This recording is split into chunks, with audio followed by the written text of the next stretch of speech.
Hoy en el canal de reseñas, la review de 7 años en el Tíbet, 1997. Empezamos esta película ubicándonos en el Tíbet precisamente, donde un grupo de personas trae varios objetos a un niño, pero ojo, no es cualquier niño, sino que es el Dalai Lama, quien, para resumir, es la figura política, bueno realmente lo era hasta el 2011, y religiosa más importante para el budismo tibetano, y la propia cultura tibetana, aunque detallaré más de ello conforme avance el video. Pero después nos ubicamos en Austria en 1939, previo al inicio de la Segunda Guerra Mundial, donde conocemos al protagonista de esta historia, el cual es Heinrich Harrer, perdón por mi pronunciación un poquito medio caca del alemán, quien estaba platicando con su esposa camino a una estación de tren. Este es un alpinista famoso, el cual junto con Peter Ausneiste irán a una expedición a los Himalayas, que aquí vemos, aunque también lo vimos hace rato, que no se lleva bien con su esposa, a pesar de que están a punto de tener un hijo, que mira tú, ni se despiden bien cuando este se va al tren rumbo a los Himalayas. De camino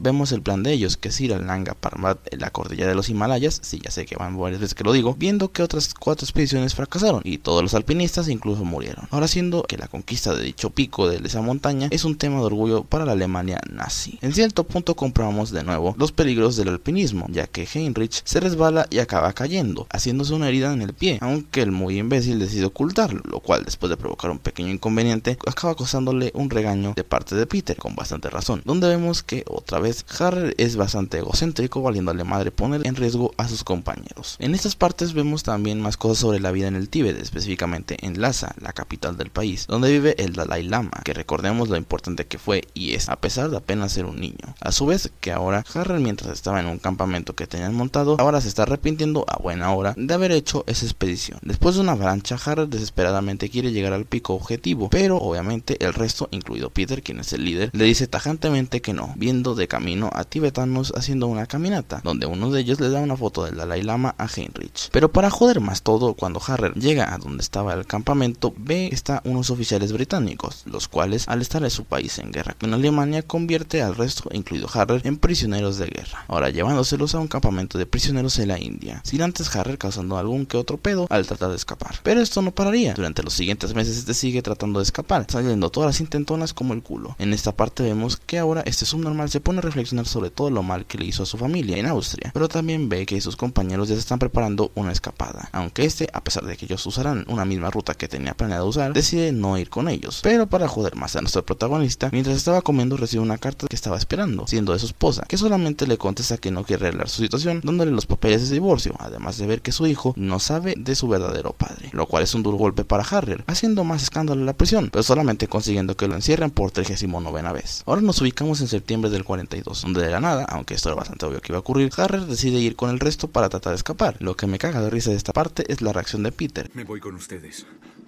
Yo creo que el 99% de las veces tengo la misma respuesta para absolutamente todo, que consiste en que uno de ellos será como guardia de seguridad y el resto se disfrazará de los locales para tratar de eludir a la seguridad, aunque por poco los descubren, que esto sí, tremendo fallo de seguridad por parte de los británicos / indios, además de que no me pregunte de dónde o cómo consiguen los uniformes de los oficiales, pero pues bueno. Al salir, lo que hacen es inmediatamente irse lo más lejos y tomar sus cosas, aunque Harrer decide irse por su cuenta, aunque bueno, al resto no parece importarle mucho, aunque esto se entiende ya que este se había comportado como un bastante hijo de puta con sus compañeros, pero pues bueno. Mientras que vemos que elude una patrulla, que no sé si lo busquen a él específicamente y a sus compañeros o solamente prisioneros de guerra en general, y también algunos lugares como algún río. También en estas partes vemos que él siempre llevó un registro de cuánto tiempo tenía encerrado y cuánta edad tenía su hijo, además de que mientras en Lhasa vemos aquí de nuevo al joven Dalai Lama y el trato que recibe, además de ver a su madre. Regresamos con Harrer, quien en un pequeño poblado al norte de la India roba dinero y comida, aunque al final esta le hace daño al subnormal, pero en eso vuelve a toparse con Peter, que no me preguntes cómo mierda lo encontró si la India no es precisamente pequeña que digamos, donde nos cuenta que el resto o murió o al enfermarse se regresaron a la prisión, que bueno, al menos ahora Harrer tiene compañía, teniendo bastante comida sobre todo. Al día siguiente Peter le dice que los japoneses tienen invadida a gran parte de China, aunque esto no importa un carajo a Harrer, ya que no quiere regresar a Austria, aunque Peter tampoco tiene intenciones de regresar, principalmente por la Segunda Guerra Mundial, planeando irse al Tíbet y de ahí a China. Viendo que está más cerca de la frontera con el Tíbet, aunque sea más peligrosa, ambos deciden emprender el viaje hacia hacia allá, aunque aquí también vemos que los extranjeros no son bien recibidos en esas partes, sobre todo por la población civil, aunque también no dejan entrar a los extranjeros ni siquiera los oficiales, aunque aquí el inteligente de Harry se le ocurre echar a patadas del lugar a esa arcaica patrulla fronteriza, por decirlo de alguna manera, siguiendo al interior del país, llegando a una población cercana, donde van con el gobernador de la provincia, así que coincidencia que se toparon justo ahí, que mira, aquí nos explican el por qué no admiten extranjeros en ese país, ya que según una profecía, en esos momentos precisamente el Tíbet y su cultura serían invadidas por fuerzas extranjeras, cosa que veremos más adelante en la película, aunque obviamente Harry y Peter solo querían comida, al final para mala suerte se topan con aquellos que habían echado a patadas hace rato, obviamente que siendo echados del país, cuidados por 2 guías hasta la frontera con la India, aunque en una población aprovechan para comprar algunas cosas, incluso hasta uno de los guardias, que se compra una chaqueta de un soldado chino comunista, lo cual aprovechan para ponerle unas cosas para escalar, distrayéndolos y aprovechando para escapar, consiguiéndolo al tener esas mierdas para escalar y que los guardias no los puedan perseguir, aunque después aquí vemos que ambos tienen una bronca, debido a que el hijo de puta de Harry se guardó para sí mismo unos relojes que fácilmente podrían servir para comprar comida, lo cual obviamente en que encabrona a Peter, porque este es el quien ha estado pagando todo, estando hasta los huevos de la actitud de Harry. Aún así, ambos acaban siguiendo juntos el viaje y Harry disculpándose, entre muchas comillas, con Peter, bastante tiempo después y luego de mucho recorrido, y después de escapar de milagro y a duras penas de unos saqueadores, que es que de ser tarados no lo siguiente, que estando armados, 2 matados consiguen robarles los caballos y escapar, obviamente que usando los caballos como comida, aunque se logran salvar al escuchar a unas personas que iban camino a Lhasa, consiguiendo entrar de milagro a la misma, donde recorren un poco el interior de la misma y ver también un poco del estilo de vida y cultura de ese lugar tan remoto, viendo en un trozo de periódico que todavía sigue vigente la Segunda Guerra Mundial. Después van a robarle la comida a un jodido perro, pero en eso los que viven ahí los acogen en la misma casa, pero el señor que vive ahí va a hablar con los políticos sobre que el Peter y Harry estén ahí, consiguiendo incluso hasta que les den permiso para residir en el lugar, mientras vemos que después de bastante tiempo, ahora sí por fin se dan un jodido baño, después además de conseguir también ropa, además de que en esas partes vemos que el gobierno se está poniendo un poco regente con los donativos que hace la China nacionalista, ojo, no era la misma China que hoy conocemos todavía, donde también vemos lo que sería una suerte de embajada de China en el Tíbet. Varios meses después, ya en 1945, mientras que veíamos que Peter y aquella costurera que les dio ropa a ambos ahora viven juntos, y también saber que casi toda China está siendo controlada por los comunistas, que cobrará importancia más adelante. Harry consiguió trabajo en la ciudad, aunque ahí le informan de que la Segunda Guerra Mundial ya finalizó, aunque ahora resulta que Harry sí quiere regresar a casa. Por cierto, durante esas partes no lo comenté, pero Harry le escribió a varias cartas a su hijo, aunque justo en ese momento le llega una carta de él, quien se niega a aceptar que Harry sea su padre, aunque también le llega una carta en ese mismo día de la madre del Dalai Lama, yendo a su casa. En la misma, le da el método que Harry debe seguir cuando esté en la presencia de él, que por cierto se llama Yenzin Yanzo. Todo esto se lo dice ya que él quiere conocer a Harry en persona, acompañándolo también la madre de él, que por cierto en la vida real ella es la hermana del verdadero 14º Dalai Lama.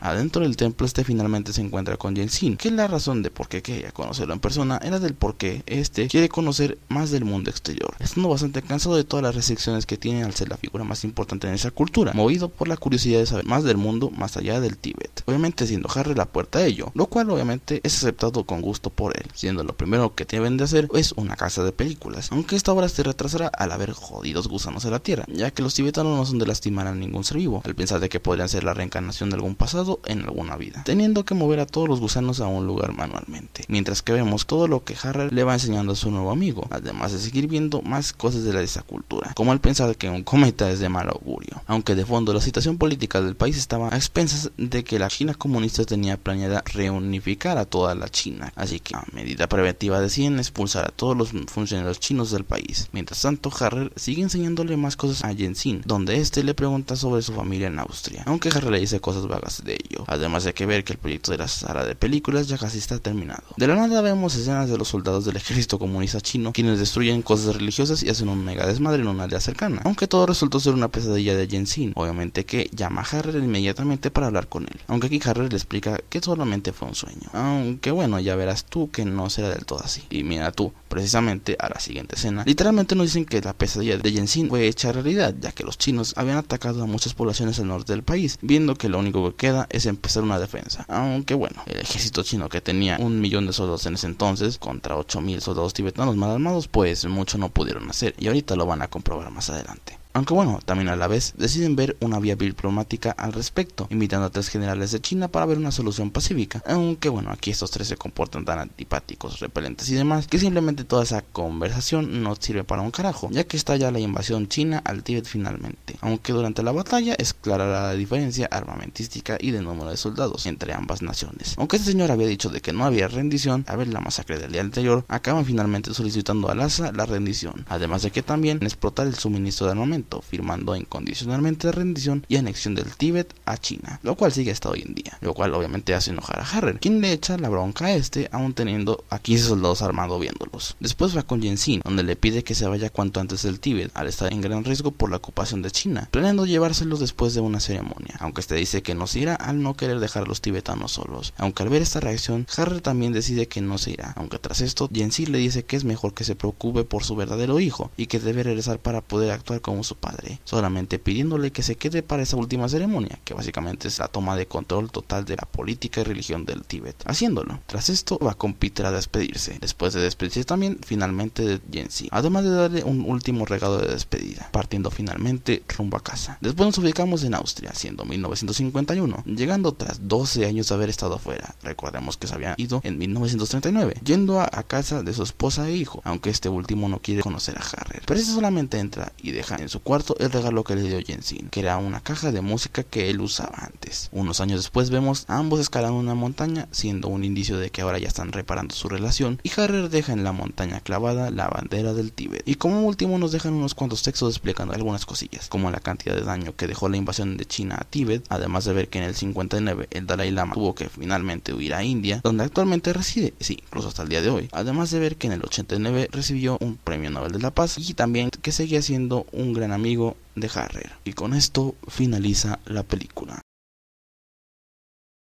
Bueno, esta es la primera reseña que hago sobre una película que está basada en una autobiografía. Sí, por si no lo había notado, bueno, sí, ya sé, no lo dije explícitamente, pero era muy obvio que sí lo era. Esta película está basada en una autobiografía del propio y real Heinrich Harrer. Aunque bueno, recordemos que al ser una adaptación obviamente tiene diferencias, aunque lo bueno es que esta vez sí me sé algunas diferencias entre la autobiografía y la película, como el comienzo en Austria y su actitud antinazi de Harrer, que de hecho el real Harrer sí fue partidario de la causa nazi, aunque esto lo negó durante mucho tiempo, lo cual acabó admitiendo unos años antes de que muriera. También el hecho de que aquí una clave para el desarrollo del protagonista es la relación con su hijo, bueno, una relación más bien, aunque la novela original ni se menciona ni siquiera absolutamente nada de esto. Obviamente esto fue modificado para agregarle más dramatismo a la historia seguramente, y también muchos errores históricos en cuanto a la última parte con la invasión de China, que hablando de, aquí la verdad sí se notó un claro mensaje anticomunismo chino. Esto obviamente que acabó costando que la película no se estrenase ahí, aunque bueno, esto yo lo suponía incluso antes de que esto lo leyera por internet, y hasta incluso provocó que los actores tuvieran la entrada prohibida al país. Aunque bueno, mejor este tema lo dejaremos para otros canales, que